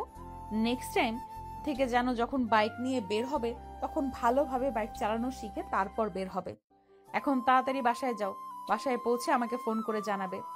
নীল বাইক চালিয়ে বাসায় চলে আসলো। আর তারপরে সেই কলিং বেল চাপ দিতেই তার আম্মু এসে দরজা খুলে দেয়। তখন রাত আনুমানিক 11টা বেজে গেছে। তো রাতে তাকে বাসায় আসতে দেখে তার আম্মু তাকে জিজ্ঞেস করে। কি ব্যাপার নীল, এতক্ষণ কোথায় ছিলি? এত রাত করে বাসায় ফিরলি কেন? আমি আসলে আমার বন্ধু হৃদয়ের আম্মুর আজ অপারেশন, তাই ওনার সঙ্গে দেখা করতে একটু হসপিটালে গেছিলাম, আর সেখান থেকে আসতেই দেরি হয়ে গেল। আচ্ছা বাবা, ঠিক আছে, কোনো সমস্যা নেই, তুই ফ্রেশ হয়ে আয়, আমি তোকে খাবার দিচ্ছি। আম্মু, আমি তো হৃদয়কে নিয়ে বাইরে থেকে খাবার খেয়ে এসেছি, এখন আর কিছু খেতে পারবো না, আমার ক্ষুধা নেই, তুমি শুয়ে পড়ো। এই বলেই নীল রুমে চলে আসলো। তারপর জামা কাপড় চেঞ্জ করে ফ্রেশ হয়ে ঘুমিয়ে পড়ল। রাত তখন আনুমানিক 1টার কাছাকাছি। তখনই হঠাৎ ফোনটা বেজে উঠল। নীল মোবাইলটা হাতে নিয়ে দেখলো নেহা তাকে ফোন করেছে। তখনই তার হঠাৎ মনে পড়লো নেহা তাকে বলেছিল বাসায় এসে ফোন করতে, কিন্তু সে ভুলেই গিয়েছিল। তাই সে ফোনটা রিসিভ করলো। হ্যাঁ নেহা, বলো। তুমি কখন বাসায় গিয়েছো? তোমাকে আমি কি বলেছিলাম? বাসায় পৌঁছে ফোন করতে বলেছিলাম, কিন্তু তুমি সেটা না করে ঘুমিয়ে পড়েছো কেন? না মানে আসলে বাসায় এসে একটু কাজ করছিলাম, তাই তোমাকে ফোন দিতে পারিনি। দেখো নীল, একদম মিথ্যা কথা বলার চেষ্টাও করবে না। আমি খুব ভালো করে জানি তুমি ঘুমাচ্ছিলে, আমি তোমার কণ্ঠটা শুনেই বুঝতে পেরেছি। তাহলে তুমি আমার সঙ্গে মিথ্যা কেন বলছো? না মানে আসলে সরি, আমি তো তোমার সঙ্গেই রাতের খাবার খেয়ে এসেছিলাম, বাসায় এসে সোজা শুয়ে ঘুমিয়ে পড়েছি। হ্যাঁ, সে তো তুমি করবেই, কারণ তুমি তো আমার কথা মনেই রাখতে পারো না। আমি ছাড়া বাকি সবাই যা বলে সবকিছুই তোমার মনে থাকে, শুধু আমার কথাই তোমার মনে থাকে না। তুমি এরকম কেন বলছো? আর এত রাত হয়েছে, তুমি এখনো ঘুমাওনি কেন? আমি তোমার একটা কলের জন্য অপেক্ষা করছিলাম। আমি তো ভাবছিলাম তুমি বাসায় গিয়ে আমাকে ফোন দিবে, কিন্তু তুমি তো সেটা করলে না। কেন ফোন দাওনি আমাকে? আচ্ছা বলো, আমি তোমার কে, যার কারণে তোমাকে আমার কল করতে হবে? না হলে তুমি ঘুমাতে পারবে না। তুমি আমার লাইফের সেই মানুষটা, যেই মানুষের সঙ্গে কথা না বলে আমার রাতে ঘুম হয় না। কেন তুমি বুঝতে পারো না আমি তোমাকে ভালোবাসি? তোমায় ভালোবাসি বলে তো তোমার সঙ্গে এরকম পাগলামোগুলো করি, সব সময় তোমার কলের অপেক্ষায় থাকি। কেন তুমি বোঝো না সেগুলো? ওরে বাবারে বাবা, মেয়ে বলে কি? মেয়ের মনে হয় মাথায় সমস্যা হয়েছে। শোনো, আমি তোমার চাইতে অনেক জুনিয়র, তোমার আমার এই সম্পর্ক সমাজ মেনে নেবে না। সো এসব ফালতু চিন্তা মাথা থেকে ঝেড়ে ফেলে দাও। যদি থাকতে চাও অনলি ফ্রেন্ড হয়ে থাকতে পারো। কখনো না। আমি তোমাকে ভালোবাসি, আর আমার ভালোবাসা অতটাও ফেলনা জিনিস নয় যে তুমি বলবে আর আমি তোমাকে ভুলে যাব। আমি তোমায় ভালোবাসি, এই কথাটা যেমন সত্যি, তেমন আরো একটা সত্য কথা জেনে রাখো। আমি আজ না হোক কাল আমার ভালোবাসা দিয়ে তোমার মন জয় করে নেবই, আর তোমার মনের মনি কোঠায় আমার জায়গা করে নেবই। ঠিক আছে, সময় হলে দেখা যাবে, রাখি এখন। এই বলে নীল ফোনটা কেটে দিয়ে ঘুমিয়ে পড়ো। এভাবে চলতে থাকলো তাদের দিনকাল। ইতিমধ্যে নীল ও নেহার প্রতি অনেকটা দুর্বল হয়ে পড়েছে, কিন্তু সে সেটা প্রকাশ করে না, নিজের মনের মধ্যে রেখে দেয়। কিন্তু নেহার টেক কেয়ার, ভালোবাসা আর নীলের প্রতি দুর্বলতায় ইদানিং বেরিয়ে চলেছে। সেদিন হঠাৎ নেহা নীলকে ফোন করে বলে, নীল, একটা বিশাল বড় সমস্যা হয়ে গেছে। আমি খুব বিপদে পড়েছি, তুমি এক্ষুনি আমাদের বাসায় আসো একবার। কি হয়েছে আগে আমাকে বলো শুনি। আমি তোমাকে কিছুই বলতে পারবো না, তুমি এক্ষুনি আমার বাসায় আসবে, তা না হলে আমাকে খুব বড় একটা সমস্যায় পড়ে যেতে হবে। প্লিজ তুমি তাড়াতাড়ি আসো। নীল তখন মনে মনে ভাবলো নেহা হয়তো সত্যি সত্যি প্রবলেমে পড়েছে, তাই তাকে ফোন করেছে। তাই সে এক মুহূর্ত দেরি না করেই বাইক নিয়ে নেহার বাসার উদ্দেশ্যে রওনা দেয়। সে বাসার গেটের কাছে গিয়ে কলিং বেল চাপ দিতেই নেহা এসে দরজা খুলে দেয় আর তাকে ভেতরে আসতে বলে। কি হয়েছে এবার বলো তো শুনি, কেন আমাকে এত জরুরি তলব দিলে? তুমি ভেতরে আসবে নাকি এখানেই দাঁড়িয়ে থাকবে? ভেতরে এসে বসে তারপর তো শুনবে কি হয়েছে নাকি। এই বলে নীলকে নিয়ে নেহা সোজা তার বেডরুমে চলে আসলো, আর বেডরুমে এসে দরজা সোজা বন্ধ করে দিল। কি ব্যাপার নেহা, কি হলো? তুমি দরজা বন্ধ করলে কেন? আর কেনই বা আমাকে তোমার রুমে নিয়ে এসেছো? বাড়িতে তো কাউকে দেখতে পাচ্ছি না, আর কোনো সারা শব্দ শুনতে পাচ্ছি না। বাড়িতে কি কেউ নেই নাকি? না, বাড়িতে কেউ নেই, আব্বু আম্মু একটা দাওয়াতে গেছে, রাতে আসবে। আমার একা একা কিছুই ভালো লাগছিল না, তাই তোমাকে ফোন করলাম, তোমার সঙ্গে একটু সময় কাটাবো বলে। আমার মনে হয় সত্যি সত্যি তোমার মাথা খারাপ হয়ে গেছে। তা না হলে এমন পাগলের মতো কাণ্ড কেউ করতে পারে? তুমি একটা মেয়ে আর আমি একটা ছেলে, তোমাদের পুরো বাড়িতে কেউ নেই, আর সেই বাড়িতে তুমি আর আমি। এটা যদি মানুষ দেখতে পারে তাহলে কি হবে তুমি জানো? এত কিছু জানার দেখার তো আমার কোনো প্রয়োজন নেই। আমি শুধু জানি আমি আমার ভালোবাসার মানুষটাকে যেইভাবেই হোক নিজের ঘরে পেতে চাই, ব্যাস এইটুকুই। অন্য কিছুই আমার জন্য কোনো দরকার নেই। ও আচ্ছা, এই ব্যাপার। আচ্ছা ঠিক আছে, তাহলে থাকো তুমি, আমি গেলাম। এই বলে নীল রুম থেকে বের হয়ে চলে যেতে চাইছিল, কিন্তু নেহা তাকে সেটা করতে না দিয়ে ধাক্কা মেরে বিছানার উপর ফেলে দিল, আর সে সঙ্গে সঙ্গে নীলের বুকের উপর উঠে বসলো। কি ভেবেছো তুমি? তুমি চলে যেতে চাইবে আর আমি তোমাকে চলে যেতে দেব? কখনোই না। আমি আমার মনের আশা পূরণ করেই ছাড়বো। আমি নেহা চৌধুরী, আমি চেয়ে পাইনি এমন কিছুই আমার লাইফে নেই। তোমাকে তো আমি এত সহজে হারিয়ে যেতে দেব না চান্দু। নেহা আপু প্লিজ, তুমি এরকম করবে না। দেখো, আমরা মধ্যবিত্ত ফ্যামিলির মানুষ, আমাদের কাছে নিজের মান সম্মানটাই সবার আগে। তাই আমি তোমাকে রিকোয়েস্ট করে বলছি, প্লিজ আমার বুকের উপর থেকে নামো আর আমাকে যেতে দাও। চুপচাপ শুয়ে থাকো আর আমাকে আমার মতো কাজ করতে দাও। এই বলে নেহা ঠোঁট দুটো তার দখলে নিয়ে নিল, আর নীলকে কোনো কথা বলতে না দিয়ে এইভাবেই চলল প্রায় 10 মিনিটের মতো তাদের কিসিং পর্ব। প্রথমে নীল নেহার সঙ্গে অনেক জোর জবরদস্তি করে নিজেকে ছাড়িয়ে নিতে চাইলেও পরে আর সেটা সক্ষম হয়ে উঠল না, কারণ হাজার হোক নীল একটা ছেলে আর নেহা একটা মেয়ে, এবং দুজনেই পূর্ণবয়স্ক। চাইলেই তো আর কেউ কারোর থেকে এইভাবে দূরে থাকতে পারে না। তাই পরবর্তীতে নীল ও নেহার সঙ্গে রেসপন্স করতে থাকে। এভাবেই দুজন দুজনের মধ্যে তলিয়ে যেতে থাকে। তখনই হঠাৎ নীল নেহাকে ধাক্কা দিয়ে নিজের ওপর থেকে সরিয়ে দেয়। একদম নয়, যতটুকু হয়েছে ততটুকুই এনাফ, আর এর বেশি কিছুই নয়। একটাবার চিন্তা করে দেখো, ইউজ করছি না, যদি উল্টাপাল্টা কিছু হয়ে যায় তারপর কি হবে সেটা চিন্তা করেছো তুমি? আমায় ভালোবাসো সেটা ভালো কথা, কিন্তু তার মানে এই নয় যে এসব পাগলামো কাজ করতে হবে। এই বলেই নীল নেহাকে নিজের ওপর থেকে সরিয়ে দিয়ে সেখান থেকে উঠে তাদের বাড়ি থেকে বের হয়ে চলে গেল। এরপর চলে গেল এক সপ্তাহ। অনেকবার নীলকে ফোন করার চেষ্টা করে, কিন্তু নীল কোনোভাবেই নেহার ফোন তোলে না, এমনকি ভার্সিটিতেও আসে না। সেদিন বিকেলবেলা ভার্সিটির প্রিন্সিপালের কাছ থেকে নেহা নীলের বাড়ির ঠিকানা নিল এবং সেখানে পৌঁছে গেল। দরজায় দাঁড়িয়ে কলিং বেল চাপ দিল। কলিং বেলের শব্দ শুনেই নীলের আম্মু এসে দরজা খুলে দিল। দরজা খুলে নেহাকে দেখতে পেয়ে তিনি জিজ্ঞাসা করলেন, কি ব্যাপার মা, কে তুমি? তোমাকে তো চিনতে পারলাম না। ইনফ্যাক্ট তোমাকে আজকের আগে কখনো দেখেছি বলেও মনে হয় না। আজ আমি নেহা, আমাকে আপনি চিনবেন না। আমি আর নীল একই ভার্সিটিতে পড়াশোনা করি। নীল আজ কয়দিন ধরে ভার্সিটিতে যাচ্ছে না কেন সেটারই খোঁজ নিতে এলাম। সে তো একটা দরকারি কাজে তার নানার বাড়িতে বেড়াতে গেছে, সেখান থেকে আসতে আরো 2 দিন দেরি হবে। তুমি ভিতর এসে বসো, চা নাস্তা খেয়ে যাও। নীলের আম্মুর কথায় নেহা ভেতরে এসে বসল। বাড়িটা থেকে তো সে পুরোই অবাক। নীল সবসময় বলতো সে মধ্যবিত্ত ফ্যামিলির ছেলে, কিন্তু বাড়িটা দেখে মনে হচ্ছে কোনো এক রাজকীয় রাজপ্রাসাদ। তবে কি নীল মিথ্যা কথা বলেছিল? নেহা তখন কোনো কিছু চিন্তা না করে নীলের আম্মুকে বলে, aunty, if you don't mind, may I ask you a question? হ্যাঁ বলো না, কি বলবে? কিছুই মনে করব না, তুমি নির্দ্বিধায় বলতে পারো। এটি কি আপনাদের নিজেদের বাড়ি নাকি এখানে ভাড়া বাসায় থাকেন? তোমার এরকম মনে হওয়ার কারণ কি? আমি বুঝতে পারছি না। এটা আমাদের নিজেদের বাড়ি। তাছাড়া ঢাকা শহরে এর চাইতে বড় বড় আমাদের আরো 4-5টা বাড়ি রয়েছে, ওগুলো ভাড়া দেয়া। নীল এখানে পড়াশোনা করে বিধায় আমরা এখানে থাকি।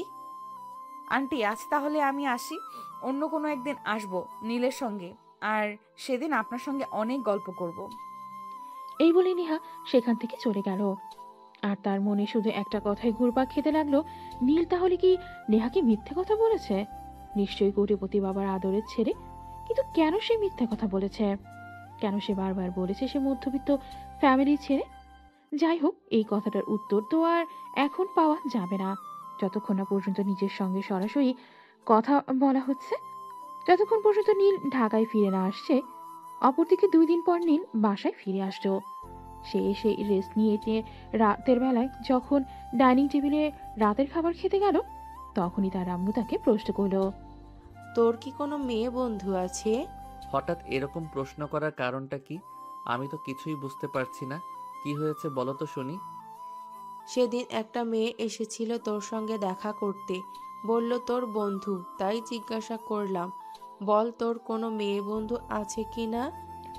নীল বিষয়টা কিছুটা মনে মনে আন্দাজ করতে পেরেছে।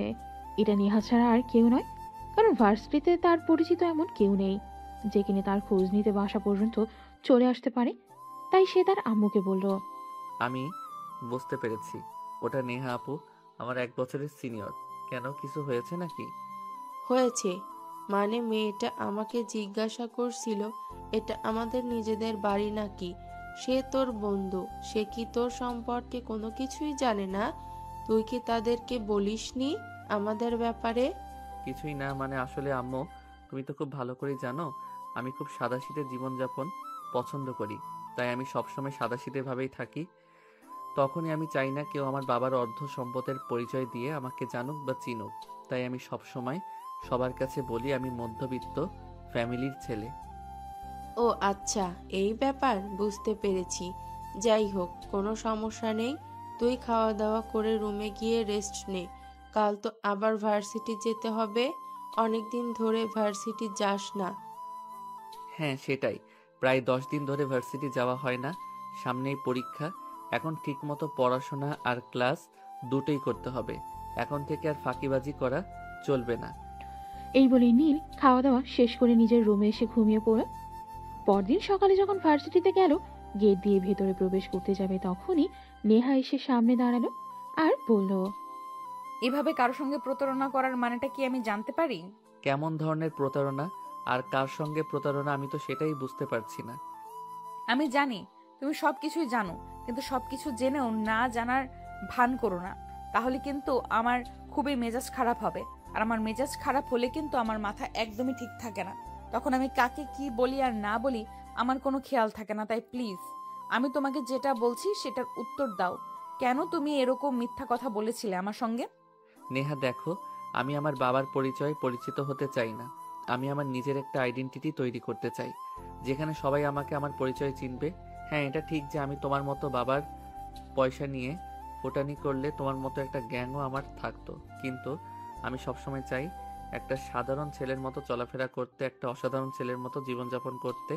তাই আমি সবসময় আর 5টা সাধারণ ছেলের মতোই থেকেছি। যাই হোক, সে ব্যাপারে আমার বিন্দুমাত্র কোনো ইন্টারেস্ট নেই। আমি শুধু তোমায় এইটুকুই বলতে চাই যে আজ হোক কাল হোক তোমাকে আমার চাই চাই চাই। তুমি তোমার ফ্যামিলিকে কিভাবে মানাবে সেটা তোমার ব্যাপার, কিন্তু আজ আমি প্রকাশ্য দিবালোকে তোমাকে বলে দিচ্ছি, 1 সপ্তাহের মধ্যে যদি তোমার ফ্যামিলি থেকে আমার বাড়িতে বিয়ের প্রস্তাব না নিয়ে কেউ যায়, তাহলে আমি আত্মহত্যা করব। আর সেটা থেকে কেউ আমাকে ফেরাতে পারবে না। তুমি পাগল হয়ে গেছো? পৃথিবীতে এত ছেলে থাকতে কেন আমার পিছনে পড়েছো? কেন আমার জীবনটা নিয়ে ছিনিমিনি খেলতে চাইছো? তোমার মতো সিনিয়র মেয়েদের সঙ্গে সময় কাটানো যায়, মজা নেওয়া যায়, বিয়ে করা যায় না। কেন বিয়ে করা যায় না? আর আমি তোমার সিনিয়র কলেজে বুড়ি হয়ে গেছি নাকি? আমি তোমার সাথে 1 বছর সিনিয়র। It's not fair. ভালোবাসার কাছে সবকিছুই হার মানে। সেখানে আমি তো তোমার চাইতে মাত্র 1 বছরের সিনিয়র। এটা কোনো ব্যাপার না। তোমার কাছে না হলেও আমার কাছে, আর আমার কাছে না হলেও গোটা সমাজের। আমি যখন আমার থেকে বয়সে বড় একটা মেয়েকে বিয়ে করব, তখন সবাই প্রশ্ন করবে কেন একটা সিনিয়র মেয়েকে বিয়ে করলাম, তার বাবার সম্পত্তি দেখে। কিন্তু আমার সম্পত্তির প্রতি কখনোই কোনো লোভ নেই। তাছাড়া তুমি তো আমার ব্যাপারে সবকিছু জেনে গেছো। আমার পাপার অর্থ সম্পদ কোনো কিছুর কোনো কমতি নেই। আমার বাবা চাইলে ঐশ্বরিয়া রায়ের মতো সুন্দরী মেয়েকেও আমার জন্য এনে দিতে পারবেন যদি আমি চাই তো, কিন্তু আমার সেরকম কোনো চিন্তা ভাবনা নেই। আমার চিন্তা সব সময় মধ্যবিত্ত ফ্যামিলির একটা ঘরোয়া সংসারী মেয়েকে বিয়ে করতে। আমি সেভাবে নিজেকে তৈরি করে নেব, কিন্তু তারপরও আমার সাথে তোমাকেই চাই। Just stop this nonsense. কি হচ্ছে এসব? আমি ভাবতে পারছি না, একটা মেয়ে কথাটা নির্লজ্জ, কতটা বেহায়া হলে একটা ছেলে তাকে অ্যাভয়েড করার পরও এরকম কথা বলে যেতে পারে। লাজ লজ্জা বলতে কিছু আছে কি আপনার? না, আমার কোনো কিছু নেই। আছে শুধু তোমার জন্য ভালোবাসা, ব্যাস এইটুকুই। আর কোনো কথা বলতে চাই না আমি। নীল তখন নেহার সঙ্গে আর কোনো কথা না বলেই সেখান থেকে চলে গেল। কারণ সে বুঝতে পারলো সত্যি সত্যি মেয়েটার মাথা খারাপ হয়ে গেছে। তাই তো মুখে যা আসছে তাই বলে যাচ্ছে, কোনো কিছুতেই বাধা মানছে না। তার মুখে যা ইচ্ছে তাই বলেছে। তাই এখানে দাঁড়িয়ে বোকার মতো তার সঙ্গে তর্ক করা ঠিক নয়। এভাবে দেখতে দেখতে 1 সপ্তাহ সময় কেটে গেল। নেহা নিজের রুমে বসে আছে দরজা বন্ধ করে। আজ 3 দিন তার ফ্যামিলির সবাই তাকে দরজা খোলার জন্য অনেক রিকোয়েস্ট করছে, কিন্তু সে কারোর কোনো কথাই শুনবে না। আমাকে রিকোয়েস্ট করে কোনো লাভ হবে না, কারণ যে জীবনে আমি আমার ভালোবাসার মানুষটাকে পাবো না, সেই জীবনে আমার আর অন্য কিছু কোনো প্রয়োজন নেই। প্লিজ নেহা, দরজাটা খোলো, আমাদের কথা বোঝার চেষ্টা করো। আমরা ওই ছেলেটার সঙ্গে কথা বলবো, তার ফ্যামিলির সঙ্গে কথা বলে দেখবো। প্রয়োজন হলে আমরা তাদের কাছে তাদের ছেলেটাকে ভিক্ষা চাইবো। তুমি আমাদের একমাত্র মেয়ে, তোমার জন্য আমরা সব করতে পারি। তোমরা চাইলে কি হবে? সে তো আমাকে চায় না, সে তো আমাকে একটুও ভালোবাসে না। সে যদি ভালোবাসতো তাহলে এই 1 সপ্তাহের মধ্যেই সে কিছু একটা করতো, কিন্তু আমি জানি একটা সিনিয়র মেয়ের সঙ্গে কখনো একটা জুনিয়র ছেলে তার সম্পর্ক মেনে নেয় না। কিন্তু নেহা, তুমি দয়া করে এরকমটা করো না। তুমি কেন একটা ছেলের জন্য নিজের জীবনটা নষ্ট করতে যাবে? ছেলেটা যখন তোমাকে ভালোবাসে না, তখন তুমি কেন তার ভালোবাসা বুকে নিয়ে নিজেকে কষ্ট দিচ্ছ?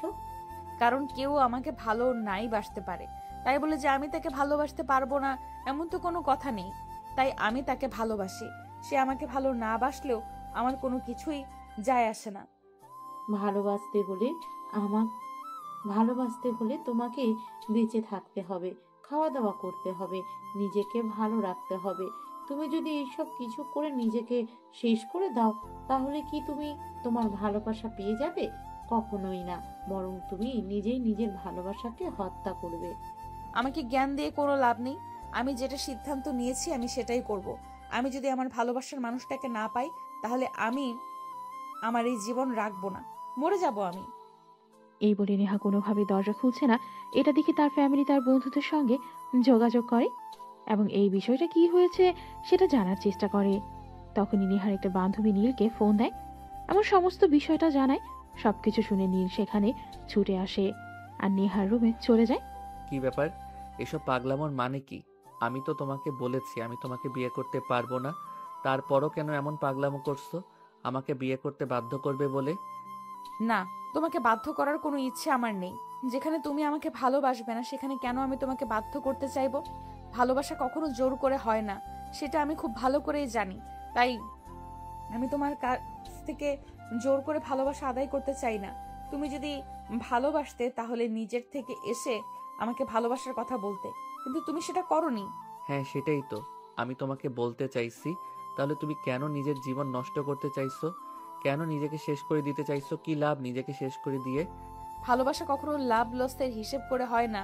ভালোবাসা জাস্ট হয়ে যায় যে কারোর সাথে। ভালোবাসতে হলে একটা ভালো মন প্রয়োজন, আর ভালোবাসার মতো একটা সঠিক মানুষের প্রয়োজন। হ্যাঁ, আমি তোমাকে সেটাই বোঝাতে চাইছি যে কারো জন্য নিজের জীবনটা নষ্ট করে দেওয়ার কোনো প্রয়োজন নেই। আগে তো নিজেকে ভালোবাসা, তারপর অন্য একজনকে ভালোবাসার চেষ্টা করো। আমি নিজেকে যথেষ্ট ভালোবাসি এবং যথেষ্ট ভালোবাসতাম, কিন্তু যেখানে এই ভালোবাসাকে পরিপূর্ণত্ব দিতে হলে আরো একজন মানুষ প্রয়োজন। সেই মানুষটা যদি আমাকে ভালো না বাসে, তাহলে কি লাভ আমার এই জীবন রেখে? বাই দ্য ওয়ে, তুমি এখন কেন এখানে এসেছো? তুমি তো বলেছিলে তুমি আমাকে ভালোবাসো না। আমার মন চেয়েছে তাই আমি এসেছি। কেন তার কৈফিয়ত তোমাকে দিতে হবে নাকি? হ্যাঁ অবশ্যই, আমার কাছে কৈফিয়ত দিতে হবে, কারণ এই বাড়িটা আমার। এখানে তুমি আসলে তো আমার কাছে তোমাকে কৈফিয়ত দিতেই হবে। বলো কেন এসেছো? তোমার এসব পাগলামো আর সহ্য করতে পারছিলাম না, তাই আমাকে এখানে আসতে হলো।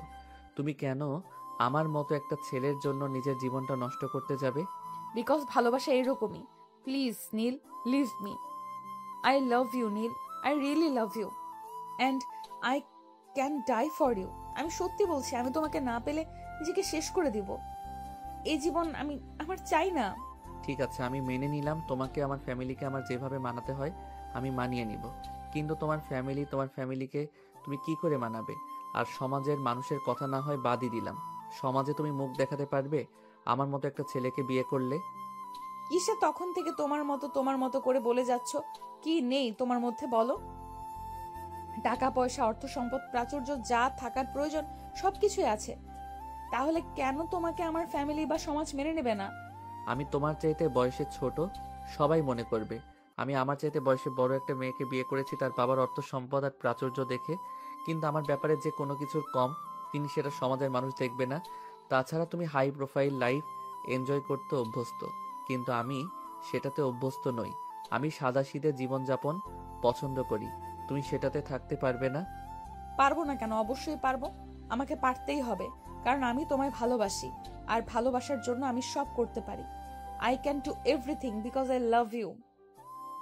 এই বলেই নেহা নীলকে জড়িয়ে ধরে পাগলের মতো কিস করতে থাকলো আর নিজেকে কোনোভাবে কন্ট্রোল করতে না পেরে নীলও তার সঙ্গে রেসপন্স করতে শুরু করলো। এভাবেই চলে গেল প্রায় আধা ঘন্টার মতো সময়, কিন্তু সেদিকে তাদের কারোরই কোনো কেয়ার নেই। আরো বেশ কিছুক্ষণ পর দুজন দুজনকে ছেড়ে দিয়ে বসলো আর তারপর নেহা বলতে লাগলো, প্লিজ নীল, তুমি আমার কথা তোমার ফ্যামিলিতে জানাও আর আমাকে তোমার কাছে নিয়ে যাও। তোমাকে ছাড়া আমি থাকতে পারছি না। আমার নিঃশ্বাস বন্ধ হয়ে আসছে। মনে হয় আমি এই বুঝি মরে গেলাম। ঠিক আছে, আমি তাই করব, কিন্তু তোমাকে একটা কাজ করে দিতে হবে। তুমি আমাকে যা বলবে তাই করব। আমি তোমার জন্য সবকিছু করতে পারি। বলো আমাকে কি করতে হবে। তুমি যদি বলো তোমার কারণে আমাকে নিজের জীবনটা দিয়ে দিতে হবে, আমি তাতেও প্রস্তুত। সেরকম কিছুই করতে হবে না তোমাকে। আসলে আমার বন্ধু হৃদয়, তাকে তো চেনো, সে একটা মেয়েকে পছন্দ করে, আর ওই মেয়েটা আমাদের ভার্সিটিতে আমাদের ক্লাসে পড়ে। ওই মেয়েটাকে একটু হৃদয়ের সঙ্গে ব্যবস্থা করে দিতে হবে। ঠিক আছে, তুমি কোনো চিন্তা করো না, এটা আমার জন্য কোনো ব্যাপারই নয়। আমি ভার্সিটির প্লে গার্ল, আর ক্যাম্পাসে আমার কথা কেউ শুনবে না এরকম কেউ হতেই পারে না। জাস্ট 2 মিনিটের ব্যাপার। 2 মিনিটের মধ্যে যদি আমি ওই মেয়েটাকে তোমার বন্ধুর প্রেমে রাজি করাতে না পারি, তাহলে আমার নাম নেহা নয়, আর আমি নিজেই তোমাকে ছেড়ে দেব। অতঃপর নীল কথা বলা শেষ করে বাসায় চলে আসলো। আর বাসায় এসেই সঙ্গে সঙ্গে সে হৃদয়কে ফোন দিল আর সবকিছু খুলে বলল। সবকিছু শুনে হৃদয় নিজে থেকেই বলল, সত্যি দেখ, তোর মতো বন্ধু পাওয়া আমার 7 জন্মের ভাগ্য। আমি সত্যিই বলছি, আমি মনে হয় আগের জন্মে কোনো পুণ্য করছিলাম, যার বিনিময়ে তোকে আমি আমার বন্ধু হিসেবে পেয়েছি। বাদ দে, এখন বল আন্টির খবর কি? আন্টির শরীর কেমন আছে? আলহামদুলিল্লাহ, অনেকটা ভালো আছে। কথা বলবে আমার সঙ্গে? ফোন আম্মুর কাছে দিব? হাতে ফোনটা আন্টির কাছে দে। অনেকদিন হলো আন্টির সঙ্গে কোনো কথা বলা হয় না। আন্টির কাছে ফোনটা দে, আন্টির সঙ্গে একটু কথা বলি। হৃদয় তখন তার আম্মুর কাছেই ফোনটা দিল। আর নীল আর হৃদয়ের আম্মুও বেশ কিছুক্ষণ কথা বলে তারপর ফোন রেখে দিল। এরপর দিন সকালবেলা হৃদয় আর নীল একসঙ্গেই ভার্সিটিতে আসতো। আর তো আর কিছুক্ষণ পর নেহা ভার্সিটিতে আসতো। নেহা ভার্সিটিতে এসেই ওই মেয়েটার কাছে গেল আর বলল, কিরে রিমি, তোর সঙ্গে একটু কথা বলার ছিল, দেখি ফ্রি আছিস? আরে নেহা আপু, হ্যাঁ বলুন না কি বলবেন, আমি ফ্রি আছি। তোকে আমার ছোট ভাই পছন্দ করে, তুই তার সঙ্গে রিলেশন করবি, এটা আমার অর্ডার। আমি সরি আপু, এটা আমি পারবো না, বিকজ আমি একটা ছেলেকে ভালোবাসি। তার সঙ্গে আমার 2 মাসের সম্পর্ক। এখন আমি তাকে ছেড়ে কিভাবে অন্য একটা ছেলের সঙ্গে সম্পর্ক করব? তুই খুব ভালো করে জানিস এই ক্যাম্পাসে শুধুমাত্র আমার কথা চলে, আমি কারোর কথায় চলি না। তাহলে তুই এই কথাটা আমাকে বলার সাহস কি করে পেলি? তুই আজ থেকে সম্পর্ক করবি, এটাই আমার শেষ কথা। আর হৃদয় ক্যাম্পাসের পেছনে যে ফুচকার দোকানটা আছে, ওইখানে তোর জন্য ওয়েট করছে, তাই এক্ষুনি ওকে গিয়ে প্রপোজ করবি। কিন্তু আপু, আমি যে একটা ছেলেকে ভালোবাসি, তার কি হবে? সে যদি জানতে পারে আমি তার সঙ্গে সম্পর্ক রেখে অন্য একটা ছেলের সঙ্গে সম্পর্ক কন্টিনিউ করছি, তাহলে তো সে আমার লাইফটা বরবাদ করে দেবে। তাছাড়া তুমি হয়তো তাকে চেনো, সে এই ভার্সিটির সিনিয়র ক্লাসের ছেলে। আমি আশা করি তুমি বুঝতে পারছো আমি কাকে ইঙ্গিত করছি। হ্যাঁ, আই নো দ্যাট।